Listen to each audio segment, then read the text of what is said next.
Quero ler com você um texto da Bíblia, 1 aos Coríntios, capítulo 4, verso 1 ao 7.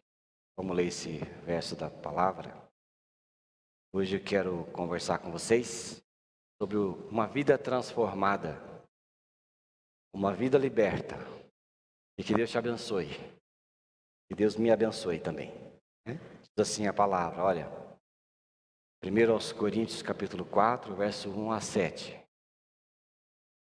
Assim, pois, importa que as pessoas nos considerem como ministros de Cristo e dispenseiros dos mistérios de Deus. Então, vou dar aqui três destaques aqui no verso, que ele fala, dispenseiros dos mistérios de Deus. Ou seja, Deus nos chamou para sermos seus dispenseiros e é isto o que importa. Ora, além disso, o que se requer dos dispenseiros é que cada um deles seja encontrado fiel.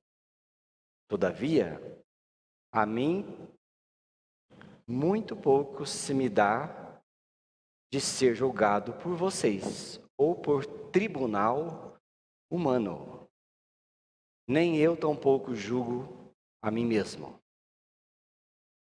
Então aqui mais algo que está entrando na vida do discípulo, de Jesus sendo transformado. Ele pouco importa para ele ser julgado pelas pessoas ou por qualquer tribunal humano, porque o que lhe importa é Deus. E também nem ele se julga, nem ele se importa consigo mesmo. Porque a consciência não me acusa de nada. Contudo, nem por isso me dou por justificado, pois quem me julga é o Senhor. Portanto, nada julgueis antes do tempo, até que venha o Senhor, o qual não somente trará à plena luz as coisas ocultas das trevas, mas também manifestará os desígnios dos corações, e então cada um receberá o seu louvor da parte de Deus. É Deus quem o louva, Deus que se importa com ele, é isso que importa. Estas coisas, irmãos e irmãs, apliquei-as figuradamente a mim mesmo e a Apolo, por vossa causa, para que por vosso exemplo aprendais isto, não ultrapasseis o que está escrito, a fim de que ninguém se ensoberbeça a favor de um em detrimento do outro. Pois quem é que te faz sobressair? Ele fala, não seja soberbos, não se ensoberbeçam, não fica com o ego inflado. Pois quem é que te faz sobressair? É Deus. E que Deus tem, e que tens tu que não tenhas recebido? Ora, se você se infla, o que você tem e que você não recebeu? Como se fosse de você mesmo. E se o recebeste, por que te vanglorias? Como se o não tiveras recebido. Então, aqui é um texto da palavra de Deus que o homem está sendo tratado pelo Senhor no seu interior, na sua vida, sendo transformado. Transformado o seu caráter, seu coração, seu ego, seu modo de pensar, seu modo de viver, seu modo de ser. Então, vou fazer uma tarefinha simples para vocês pensar aqui, um testezinho. Você já foi contrariado ou saiu injuriado de algum lugar nos últimos dias?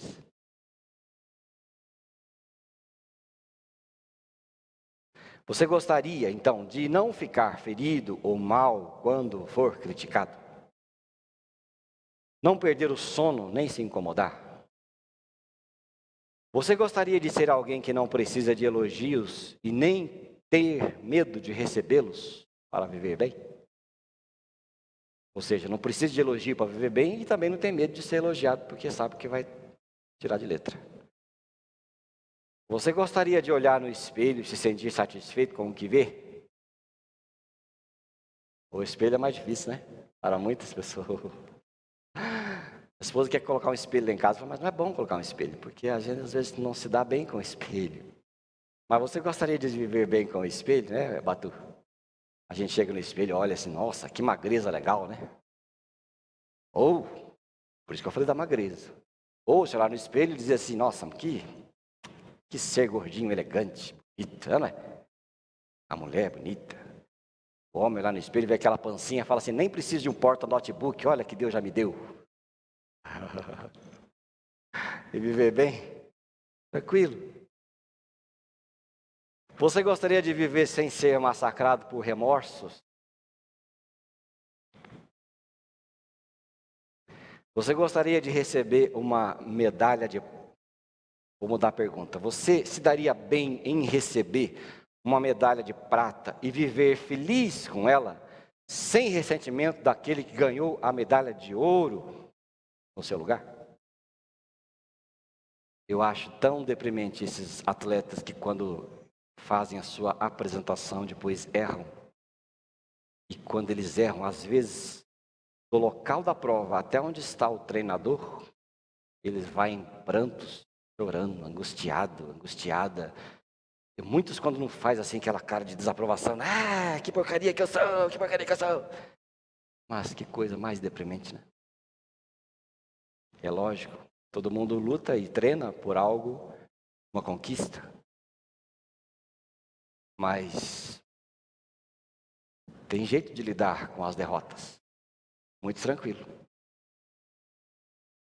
Bom, provavelmente você vai dizer assim que essa pessoa não existe. Mas se andar nas pegadas do apóstolo Paulo aqui, você vai descobrir que poderá viver desse jeito, pois, assim como ele, você e eu podemos ser libertos através da cruz de Jesus Cristo. Porque quem já morreu com Cristo está tranquilo. Bom, aqui o apóstolo Paulo está dizendo a condição do ser humano, do ego do ser humano. Porque ali havia uma confusão de gente querendo se sobressair, gente querendo não se sobressair, gente querendo mostrar talento, gente não mostrando talento, um querendo ser de Paulo, outro querendo ser de Apolo, e todo mundo se vangloriando e brigando e aquela coisa toda. Então o apóstolo Paulo fala assim, vocês têm que passar por uma transformação na vida de vocês, para que vocês represente Jesus Cristo, e não só represente, né? Porque a coisa vai muito mais além de você ter ou mostrar um testemunho, vai de modo com que você viva bem. Eu não quero mostrar nada para ninguém, eu quero viver bem. Que toda vez que eu quero mostrar algo a alguém, a gente se dá mal, né? Mas o bom é viver bem, é viver tranquilo, viver sarado. Então, aqui o apóstolo estava sendo tratado e estava tratando outras pessoas do problema da soberba, do julgamento, da vanglória, do ego. E a palavra que é usada para isso, da soberba lá embaixo, do engrandecimento, ela é uma palavra aqui grega, físio, mas ela lembra um órgão humano distendido, inchado. Então, quando ele vai usar a palavra soberba, ele está dizendo, lá na língua original, ele está se referindo como se fosse um órgão do nosso corpo que foi distendido, ferido, inchado, né? Que é o ego. E o ego é o único órgão humano que dói constantemente, por isso precisa de cuidados o tempo todo. Então ele fala assim, vocês estão feridos. Onde vocês estão feridos? No ego. Como é que é isso? Ele fala assim, o ego de vocês está distendido. Talvez você aí que joga aí futebol, esporte, coisa nada toda, já machucou o pé, o joelho, né? Uma coisa parecida, e aquilo está inchado. Mas depois ele sara, né? Então ele está dizendo isso. Só que o nosso interior, nosso ego, o que é ego, né? O que é ego? Ego é aquilo que eu e você somos e temos, que nós zelamos muito, queremos prevalecer. O ego, ele é quem somos dentro de nós, necessidades dentro de nós. Ego é aquilo que faz você se expressar. Ego é a sua personalidade, ego é a sua vida, né? Então, essa vida do ego, esse ego, ele tem que ser tratado, transformado, porque se ele não é tratado nem transformado, dá no que dá no que eu sou, dá no que você é, dá da forma que somos, dá da forma que nós vivemos. Ele se expressa.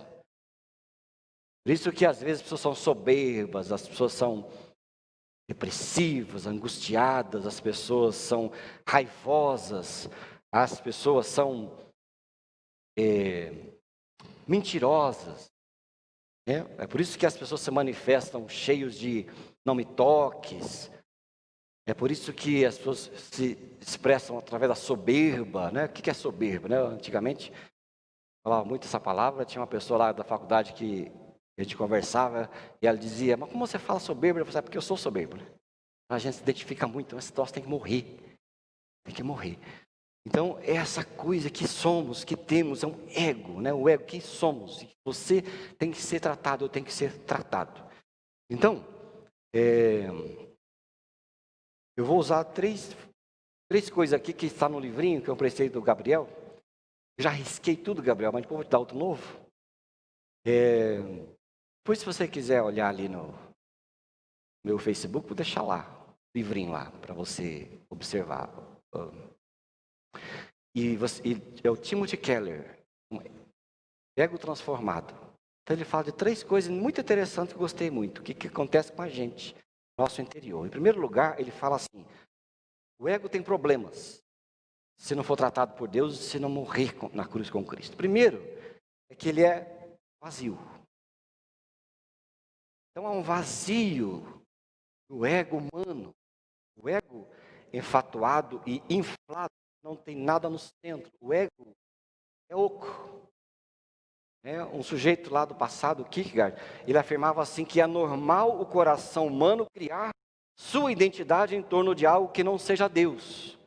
Orgulho espiritual é a ilusão de que temos competência sem Deus para conduzir a vida, desenvolver nosso próprio senso de valor pessoal e descobrir um propósito grande o bastante para dar sentido à vida. Ou seja, o ser humano sem Deus busca na periferia da vida sentido para a vida.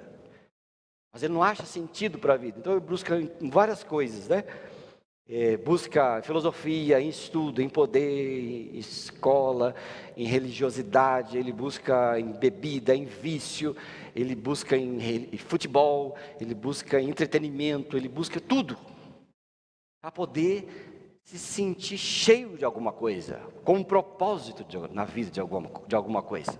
Busca em pessoas, relacionamentos, entendeu? Aqueles que naquela mulher lá que Jesus falou, conversando com a mulher, ela diz, não tem marido, e Jesus falou, bem você falou que não tem um, mas teve 5, que você busca tudo, não encontra, vazio. Então, se a gente tentar colocar qualquer coisa no lugar reservado, que foi originariamente feito para Deus habitar, vai sobrar muito espaço, tudo que colocarmos ficará chacoalhando dentro. Sabe, eu tenho um problema muito grave com abacate. Quem gosta de abacate aqui? Quem gosta de abacate aí? É bom abacate, né? Mas eu tenho um problema grave, viu, Cubeiro? Quando eu vou comprar, ou está verde, ou está muito maduro. Então, geralmente, quando eu vou fazer, ou está estragado, ou está verde. E quando eu deixo para madurar, quando eu vou me lembrar, já estragou. É misericórdia. Mas é uma prova do abacate, né, irmão? Tem que chocar o abacate, tem que ficar quase chocando ele. Para ver que ponto que ele vai estar bom. Mas quando ele está bom, você pega ele e chacoalha assim, e ele balança o caroço, né? Fica balançando, balança o caroço, opa, tá bom. Né, Leni? Tá bom, abacate. Aí o ser humano, sem Deus, tem um ego solto, sem renascimento em Cristo.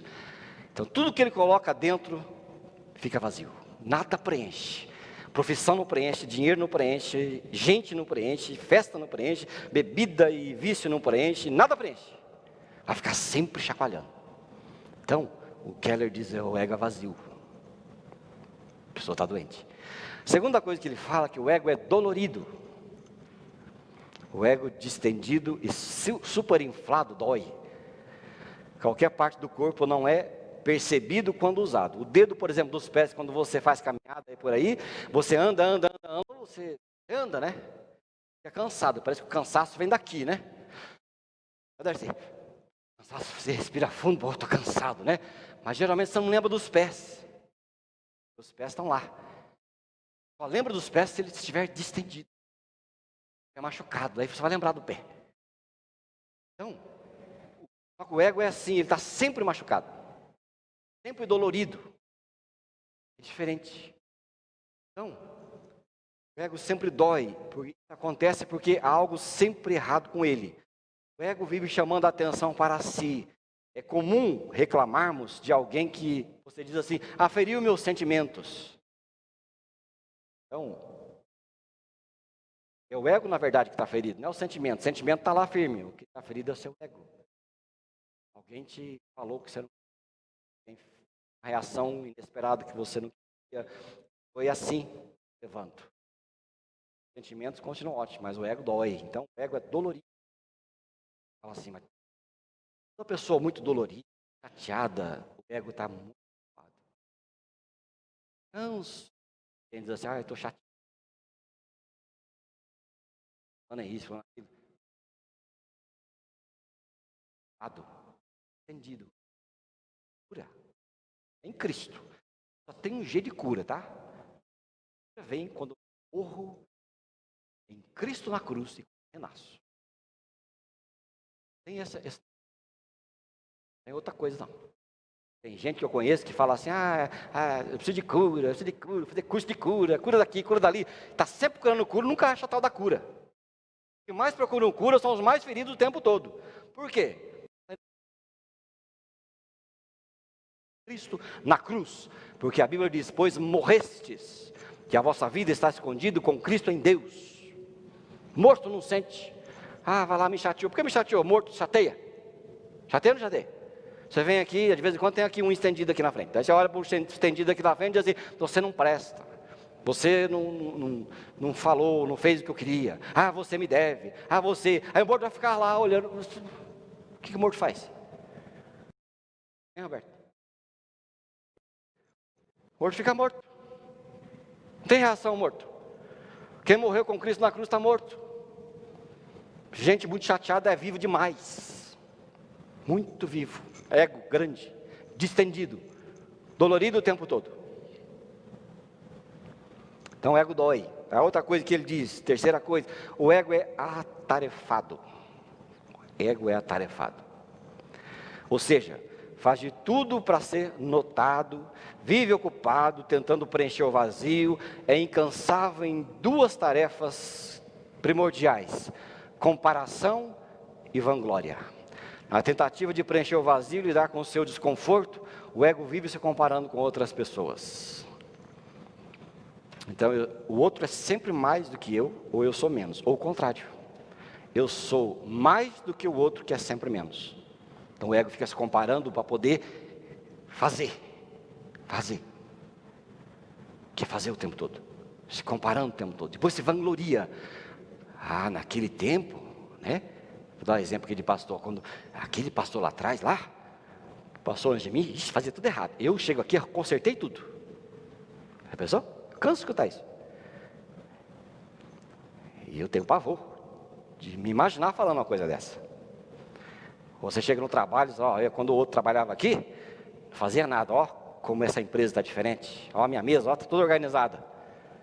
O ego fica trabalhando, ele fica sempre atarefado o tempo todo, angustiado. Então nós temos orgulho apenas de ser mais bem-sucedidos, mais inteligentes, mais bonitos do que os outros. Quando encontramos alguém bem mais sucedido, mais inteligente, mais bonito do que nós, perde a graça. Então isso acontece porque não tínhamos alegria verdadeira nessas coisas, tínhamos apenas orgulho. Aliás, diz que orgulho é aquela coisa que quanto mais eu tenho, mais eu odeio nos outros. Uma vez eu ouvi isso, não sei nem onde. Presta atenção. O orgulho o que é orgulho? O orgulho é aquela característica que quanto mais eu tenho, mais eu odeio nos outros. Porque orgulhoso com orgulhoso, né? Não se bica. Pega dois orgulhosos e põe num lugar só. Não vai dar a coisa que presta.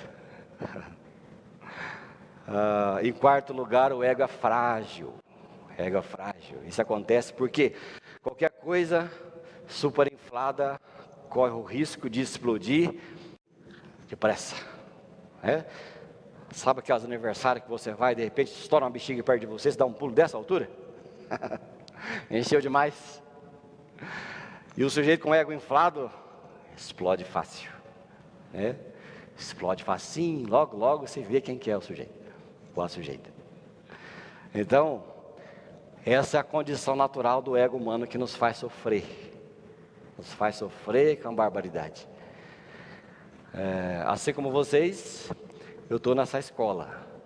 Eu acredito que por ano eu progrido uns 0,5%.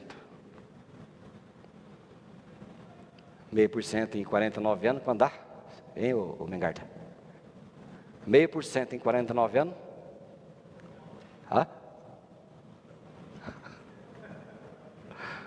Pouquinho, né? Mas já é alguma coisa. Pouquinho já é alguma coisa. Um pouquinho já é alguma coisa, né? É só pela graça e misericórdia de Deus para tratar a gente. Porque é coisa triste, né? Paulo, o apóstolo, estava mostrando lá. Vamos prosseguir aqui. Vamos ver como é que é a vida transformada aqui em Cristo. Vamos ver o verso 6 e 7 de novo aqui do 1 Coríntios 4. Então Paulo diz assim, o apóstolo: estas coisas, irmãos, apliquei-as figuradamente a mim mesmo e a Apolo por vossa causa, para que por vosso exemplo aprendais isto e não ultrapasseis o que está escrito, a fim de que ninguém se soberbeça a favor de um em detrimento do outro. Pois quem é que te faz sobressair? E o que tem você que não tem recebido? E se recebeu, por que te vangloria? Como se não tivesse recebido. Ou seja, você tem a de Deus, não acha que é teu, trate os outros decentemente e viva bem com os outros e consigo mesmo. Aqui o apóstolo não busca nos coríntios e nem em nenhum tribunal humano o veredicto para que ele se sinta bem ou que é alguém. Você veja, o apóstolo Paulo, no texto que nós estamos lendo, ele está dizendo assim: eu não preciso de opinião de ninguém, nem de vocês, nem dos outros.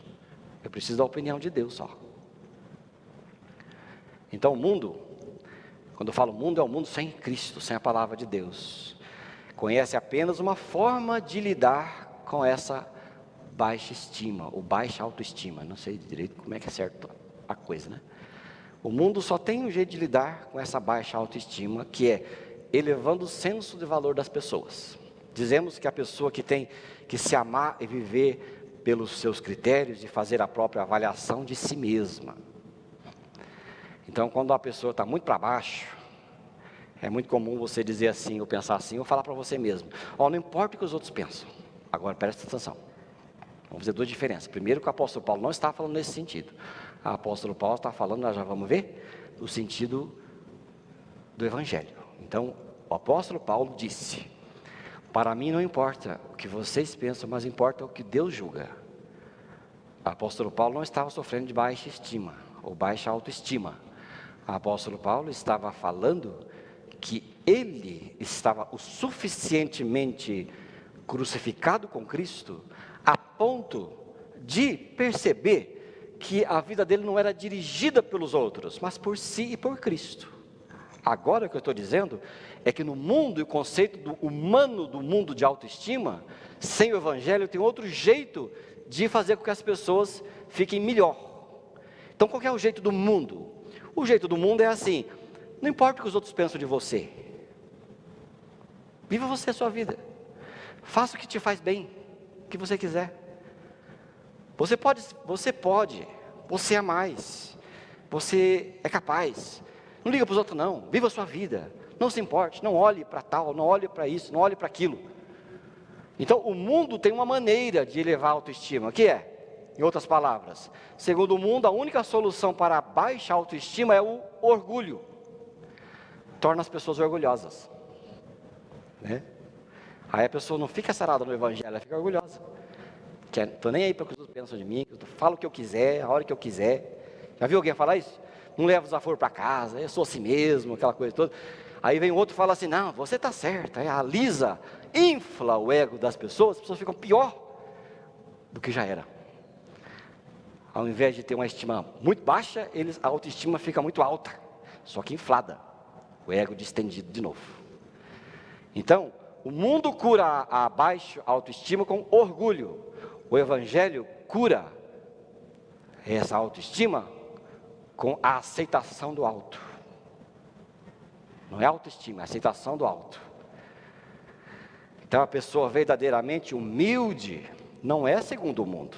Não se trata segundo o mundo, mas é aquela que se odeia ou se ama, e sim que tem a humildade do Evangelho. É uma pessoa que se esquece de si mesma e cujo ego é igual aos dedos dos pés. Eles simplesmente exercem sua função. O ego existe para isso, para estar aí. Exerce sua função somente. Não imploram por atenção, né? Assim como os dedos trabalham, o ego também só trabalha. Nem o ego, nem o dedo chamam a atenção para si. Eu estou aqui gesticulando, porque o pregador gesticula muito. E tem uns que seguram o microfone como se fosse um halteres, né? Então, como eu não seguro nada, então eu fico balançando a mão. Mas eu não estou nem percebendo que a mão está balançando. Às vezes, alguém pode dizer, nossa, como aquele pastor fala com as mãos, né? Mas eu não estou percebendo a minha mão. O ego é igual. Ele existe em nós, mas ele não precisa ser percebido. Isso significa o quê? Que você é uma pessoa sarada pelo Evangelho. O ego tem que existir, mas o ego transformado. A vida interior transformada que não chama a atenção para si o tempo todo. Né? Então a essência dessa humildade que resulta dessa vida com Cristo Jesus, não é pensar em si mesmo como você fosse menos ou mais, melhor ou pior.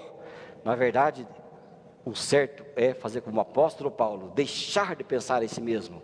É o que a gente estuda na Bíblia, na teologia do apóstolo, das cartas dele, que é o autoesquecimento. O autoesquecimento. O que é o autoesquecimento? É a liberdade que vem de não pensar em si, exageradamente. E o descanso bendito que somente o autoesquecimento oferece a mim e a você. Quer ser uma pessoa sarada? Pense menos em você mesmo. Então veja bem, às vezes você está na sua casa lá tranquilo, lá de repente você começa a ficar nervoso. Alguém já conhece alguém assim? Eu sei que você não fica, mas conhece alguém assim, não? Nossa, por que o sujeito está nervoso? Aí a pessoa começa a reclamar, começa a falar, começa a desabafar, aquela coisa, até porque eu não faço, porque eu não tenho, porque eu não posso, porque outro não dá, outro não reconhece, outro é isso, outro é aquilo, outro. O que acontece? O que a pessoa está fazendo? A pessoa está pensando muito em si mesmo. Em si. Oh eu. Mas o segredo da nossa vida é não pensar em si. Deixe você de lado. Às vezes eu estou lá com as minhas coisas, né? Às vezes eu estou lá pensando, às vezes quando eu fico pensando eu tenho um mal. Não sei se você é assim, cada um tem o seu jeito de expressar, né? Mas quando eu estou muito estressado, angustiado, ansioso, nervoso, eu fico quieto, fico parado assim. A cara de múmia, né? Eu lembro da minha avó, ela fala assim, cadê o fulano, vó? Ela fala assim, veio aqui, ficou aí sentado com aquela cara de múmia. Só que ela não fala múmia, ela fala munha. Estava aí sentado com aquela cara de munha dele. Ela falei assim, gente com cara de múmia, é aquele sujeito que fica pensando em si mesmo, eu. Pare de pensar em você, criatura. Livre-se de você mesmo, que vai sarar melhor. Livre-se dos suas pendências, que fica pensando o tempo todo. Quanto mais você pensa, pior fica. A Bíblia diz lá em Salmo que um abismo chama outro abismo. Então, quanto mais abismo você puxa, mais para o abismo você desce. Então, quando você estiver com o ego inflado, nervosa, ansiosa, esqueça um pouco de si. Faça outra coisa. Um livrinho espetacular, que tem livros que mudam a vida da gente. E esse foi um deles. Como evitar preocupações e começar a viver. Dale Carnegie. Best-seller. Onde você for, qualquer livraria de fundo de quintal tem para vender. Um dos capítulos está escrito lá, olha, o mal das pessoas estressadas e com o ego inflado é o excesso de si mesmo. Quando as pessoas começam a pensar muito em si, está na hora de elas se distraírem. Distrair. Faça outra coisa que ocupe o seu pensamento em outra coisa. Não fique pensando em si mesmo, ou nas circunstâncias difíceis e ruins. Mude o foco, porque quando você mudar o foco, você sara, né? Aí vai uma deixazinha aí, né, com o apóstolo, apóstolo Paulo, não, pastor Paulo. Já promovi o pastor Paulo apóstolo. Falou aqui que né, os idosos podem vir, com todos os cuidados necessários. Agora tem filho e filha que fica, não, você não pode, tem que ficar em casa. Você vai matar o idoso. Você vai matar o idoso. Porque já é difícil a vida sozinho, né? Quando eu fui visitar minha mãe, eu falei assim, mãe, eu vou visitar a senhora e a avó aí, mas eu não vou não, mas estou pensando aqui, vai que eu passe alguma coisa para vocês aí. Minha mãe falou assim, melhor que você venha eu morra do que você não vir, pelo menos eu morro feliz. Eu fui, mas ninguém morreu. Aliás, né, vocês sabem, né, que eu compartilhei aqui de oração pela minha avózinha, 95 anos, teve um negócio absurdo. Fui correndo para Londrina, falei, vou me despedir da minha avó. De fato, se ela fosse na minha fé, ela estava morta. Mas voltou a andar, voltou a falar, voltou a comer. E minha mãe fica contando as coisas para mim, eu digo, mãe? Então a avó, de repente, quando você vê, ela está lá no banheiro. Então ela está comendo, mas come com a beleza. Aí a mãe às vezes fala assim, ô pastor, tem que aumentar a sua fé. Jesus amado, né, irmão? É uma coisa, né? Muda o foco, não pensa em si. É o autoesquecimento, deixa você de lado, meu irmão, porque quanto mais você deixar você de lado, mais você vai progredir e o seu ego vai desinflar. Ele só vai existir, não vai te matar, né? Bom, e a prática dessa vida, né, que eu gostaria, que você gostaria, como alcançar essa vida interior transformada? 1 Coríntios 4, 3 e 4. Mas para mim não tem a menor importância ser julgado por vocês ou por um tribunal humano. Eu não julgo nem a mim mesmo. A minha consciência está limpa. Mas isso não prova que sou de fato inocente. Quem me julga é o Senhor. O apóstolo Paulo estava dizendo aqui. Ele deixou o tribunal humano não o julgava mais, e ele também não. Ele falou assim, nem o tribunal humano, nem eu me julgo mais. Porém, minha consciência está limpa. Sou inocente, mas quem julga é o Senhor. Ele não se julga, o Senhor o julga, Ele crê na sua palavra. Nós estamos aqui sob um julgamento constante pelo desempenho pessoal. Nosso ego fica inflado, nossa vida fica ruim e triste. Por quê? Nós estamos em luta constante pelo desempenho. Todos os dias estamos no tribunal sendo julgados ou nos defendendo de alguma coisa. E a gente precisa de libertação de tudo. Aqui o apóstolo Paulo está usando uma metáfora nesses versículos acima. Os romanos não tinham tribunais ali, mas ele sabia dos tribunais. Afirma então aqui o homem de Deus que o problema da autoestima ou a falta da autoestima é que todos os dias nós voltamos ao tribunal que nós armamos para nós mesmos, para o nosso desempenho. Todos os dias nos vemos sob o julgamento. E é assim que funciona a identidade de cada pessoa. Em um tribunal nós temos a acusação e a defesa. E tudo o que fazemos serve de prova para a acusação e para a defesa. Quando o seu ego está inflado e você não confia na obra de Cristo Jesus na cruz, você está sempre perdendo ou ganhando. Estamos bem um dia, estamos mal no outro dia. Hoje eu sou perfeito, amanhã não há o que preste em mim. Hoje eu obedeço, amanhã desobedeço. Hoje eu estou salvo, amanhã não estou salvo. Hoje eu estou condenado, amanhã não estarei condenado. Uma pessoa perguntou para mim esses dias assim, e se eu obedeço, lá no finzinho eu desobedeço, eu morro, vou para o inferno. Eu falei, não. A Bíblia não trata-nos assim. A Bíblia não trata-nos pelo desempenho. Em Cristo somos absolvidos. E nessa terra também somos absolvidos, porque não preciso desempenhar nada para ser aceito por ninguém, e nem porque Deus já nos aceitou em Cristo Jesus. Paulo, o apóstolo, não dependia do veredicto dos cristãos lá da igreja de Corinto, mas nem dependia do próprio veredicto para que se achasse valioso ou importante. É o contrário da autoajuda, autoestima, a estima que a gente busca nesse mundo aí, que você dá um veredito que você é importante e você tem que acreditar naquilo. Não, isso não faz diferença. Paulo, o apóstolo, descobriu pela experiência com Jesus Cristo o segredo.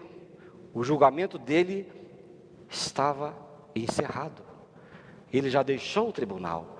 O processo dele já foi concluído, porque o veredito definitivo já foi dado sem possibilidade de recorrer o que já foi dado. Romanos 8, versículo 1 fala assim: já nenhuma condenação existe para os que estão em Cristo Jesus. Amém, irmão? Pode dar uma glória a Deus aí? Ou você não entendeu?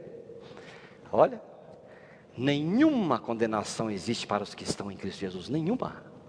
Minha vida é leve. É leve. Aí vem os religiosos e falam assim: não, mas você tem que fazer, tem que ser isso. Não.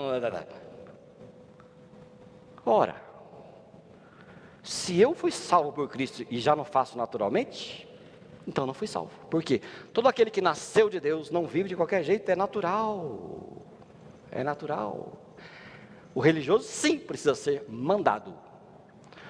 Aquele que vive por ditos e regras sim precisa ser e andar por uma cartilha. Aquele que nunca creu na obra de Cristo sim precisa de regras e mandamentos para se ter no tribunal um veredito próprio de que eu mereço. Na religião, o desempenho leva ao veredito.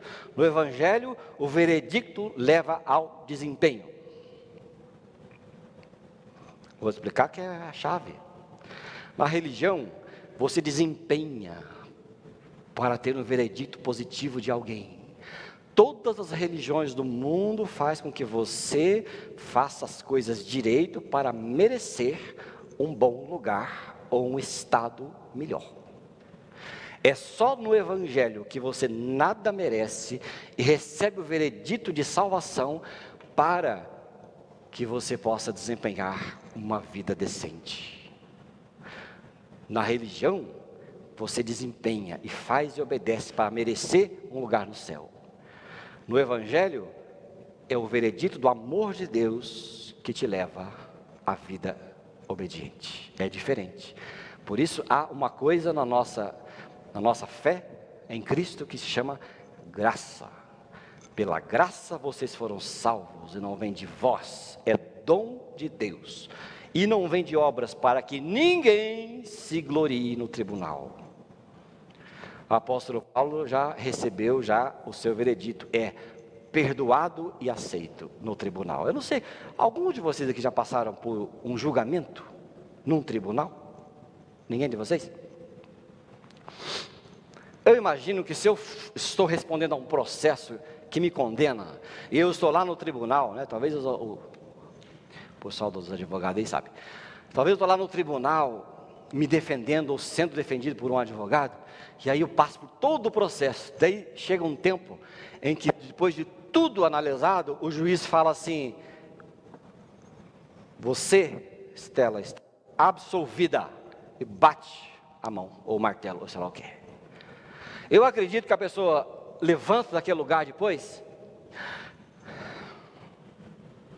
sai pela porta do tribunal e aliviado, não devo mais nada para ninguém, está feito e acabou. Aí sai livre, né? Eu não posso me imaginar sendo ou estando sendo condenado por alguma coisa pendente. Não sei. Espero que não precise aprender. Mas quando recebe o veredito, fica livre.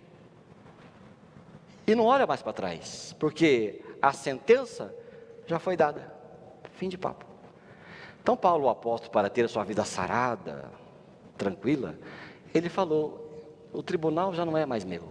Já passou o tribunal da condenação em Cristo Jesus. Já acabou. Então, tem um verso que fala assim, porque o amor de Deus, acho que está em Romanos, o amor de Deus é que nos leva ao arrependimento. Depois você procura aí. O amor de Deus é que nos leva ao arrependimento. Na religião, é a força que te leva a se arrepender. E não funciona. Esse é o grande detalhe. Não funciona. Nada que é imposto ao ser humano não funciona. Não funciona. Você tem que fazer. Não funciona. Só você vai ligar um protocolo de desobediência quando você proibir. Mas o Evangelho, o amor de Deus sarador, perdoador e de aceitação, funciona. Porque eu recebo tanto amor que eu não sei expressar de outra maneira a não ser obedecer. Então, no cristianismo, assim que nós cremos, Deus nos imputa as ações perfeitas de Cristo, seu desempenho, como se fosse meu e seu, e nos adota como filhos e filhas. Amém, irmão? Não é? Tá certo? No Evangelho é assim. Deus pega as ações perfeitas daquele único que é perfeito, pega de Cristo e joga em você, de forma com que você e eu somos aceitos, não porque eu mereço, ou que eu sou bom, ou que eu tenho algo a fazer, não, porque Deus me deu os atributos de Cristo. Jesus tem tanto crédito que Ele pode dar crédito para todo mundo. Ele me dá o crédito necessário para que eu seja aceito por Deus. Então, o veredito já foi anunciado. Então Ele olha para você e fala para você assim: você está aceito, ponto. Bateu o martelo. Amém? Você é aceito. Agora, o meu desempenho, minhas ações se dão com base no amor de Deus. Não preciso fazer as coisas para melhorar meu currículo. Faço só pela alegria de realizar somente. No Evangelho, o veredito garante nosso desempenho. No Evangelho, o amor de Deus dá o desempenho. De certa forma, eu dou graças a Deus por já ter crido em Cristo bem perdido. Porque a experiência me mostra que os mais religiosos de mais tempo têm mais dificuldade para crer na graça de Deus. E são extremamente ocupados no desempenho. Eles não conseguem crer. Às vezes eu vejo crente que nasceu na igreja, religioso, sei lá o que acontece, tendo um desempenho horrível, e eu olho para aquilo, não entendo, não compreendo. Eu falei, meu Deus, será que essa pessoa não conhece o amor de Deus e a obra de Cristo na cruz? Aí às vezes eu pego o que Jesus falou. Não sei se vocês lembram, eu só estou de palavra aqui, não estou conseguindo lembrar os versos, mas depois é só procurar. Jesus falou assim: aquele que muito foi perdoado, muito perdoa. Aquele que pouco foi perdoado, pouco perdoa. Como eu recebi perdão de toda a coisa ruim que eu era, como eu percebi que Deus me aceitou em Cristo, eu me dou tão bem com a graça de Deus. Em contrapartida, eu vejo tanto religioso com tanta dificuldade para levar a vida cristã, leva no muque. Leva arrastando, parece que está arrastando um caminhão. A vida cristã é pesada e arrasta-se. E anda que nem elefante, trombando, com a tromba no chão, arrastando a tromba. E olha aquilo e fala, meu Deus do céu. Que falta de experiência diferente, né? Minha oração é que alcancem graça suficiente para descansar, porque Cristo Jesus nos faz descansar e nos santifica. O religioso não descansa e quer se santificar. O pior desastre é aquele que quer se santificar, porque já começa na palavra errada, se. Tente fazer e veja se você consegue, mas deixa Deus fazer e veja se é impossível. Não é impossível. Não é possível. A resposta do apóstolo Paulo na vida dele é que ele deixou o tribunal, não está mais sendo julgado. Por quê? Porque Jesus Cristo foi julgado no seu lugar e o autoesquecimento nos faz se retirar do tribunal. Eu não me sento mais em tribunal nenhum. Talvez seja isso que aquele que foi alcançado pela graça de Deus diga e tem que dizer para descansar. Eu não sento mais em nenhum tribunal. De Deus não. Porque Ele já falou que me perdoou. Ele já me aceitou em Cristo Jesus. Amém, irmão? Ele já aceitou. Ontem a esposa me mostrou, ela minhas relações públicas, porque eles dependem de mim, para caçar coisa na internet eu sou um desastre, né? Um videozinho viralizado de uma menininha que brigou com o irmão, não foi? Menininha que brigou com o irmãozinho e ficou na janela pedindo perdão para Jesus. Quem já viu isso aí? Quem já viu? Depois vocês procuram lá, procura de alguma maneira lá, menininha que quer pedir perdão, sei lá, procura um negócio desse, pro irmão. Aí ela brigou com o irmão, e aí acho que ficou de castigo lá, acho que o pai mandou pedir perdão para Jesus. Eu acho que foi assim que aconteceu. Aí ela ficava na janela assim, lá olhando assim, abriu a janela e ficou falando com Jesus. Jesus, eu briguei com meu irmão, não queria ser assim, não queria ser assado, o senhor me perdoa? Não tinha ninguém falando para ela que perdoa, né?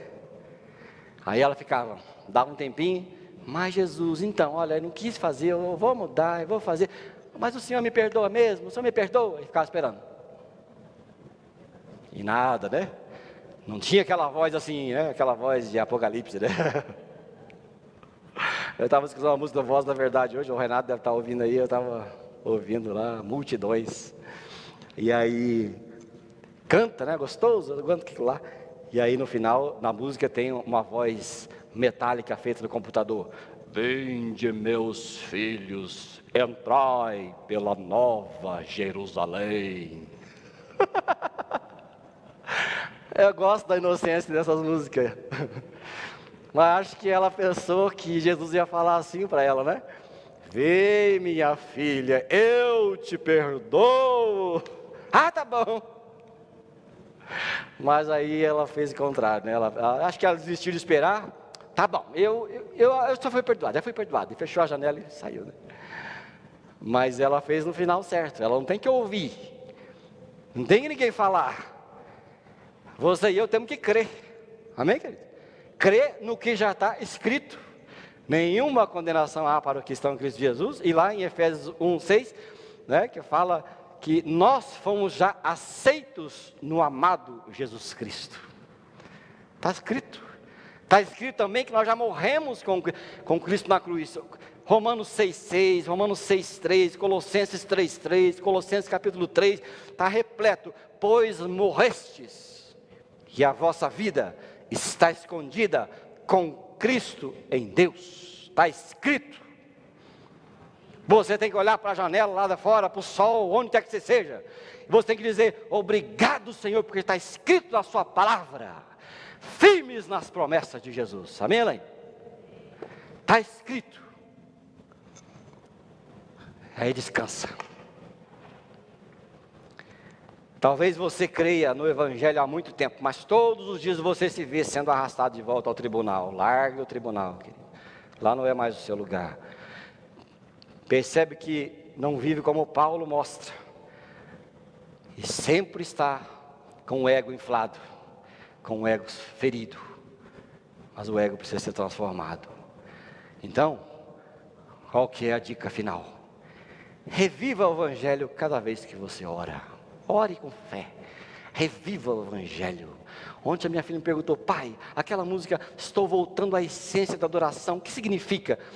Aí eu falei, filha, volta à essência, volta ao que era antes. No começo, né, quando você conheceu Jesus, aquela coisa boa que te fazia não faltar nem um dia aos cultos da igreja, nem um dia de fazer um devocional lá no cenáculo, nem um dia você deixar de cantar. É a essência do primeiro amor. Reviva a palavra de Deus, reviva ela na sua fé. Revive o Evangelho cada vez que você faz alguma coisa que se refere a Deus. Revive o Evangelho e pergunte-se por que está de volta àquele tribunal. Porque o teu ego está ferido, o ego está inchado. Reviva e seja liberto. Esqueça de si, porque ali não é mais o nosso lugar. Então, vamos lá. Vou terminar aqui com as perguntas de volta. Testezinho para você. Já foi contrariado ou saiu injuriado de algum lugar nos últimos dias? Ontem, eu estava falando lá no devocional da delegação do Conselho Geral, onde eu fiz devocional, e conversando com o bispo João Carlos, ele me contou uma história muito legal. A historinha que ele contou. E eu acredito que foi a historinha de um homem transformado. Vamos encerrar com ela, tá? Diz que estava numa reunião de bispos. E na época estava o bispo Stanley sentado com ele. E o bispo Stanley era o secretário. E os bispos começaram a falar um monte de coisa que ele não concordava, ele ficava vermelho. Aí, o bispo João Carlos perguntou assim: ô Stanley, como é que você aguenta tudo isso? Aí o bispo Stanley respondeu assim: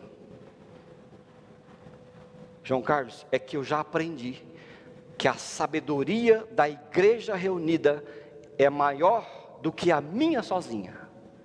E os bispos são neste momento a igreja reunida, mais sábios do que eu. Aí eu disse: está aí um homem transformado, né? Faz um concílio aqui, eu quero pintar de verde, eu quero de amarelo, venceu o verde.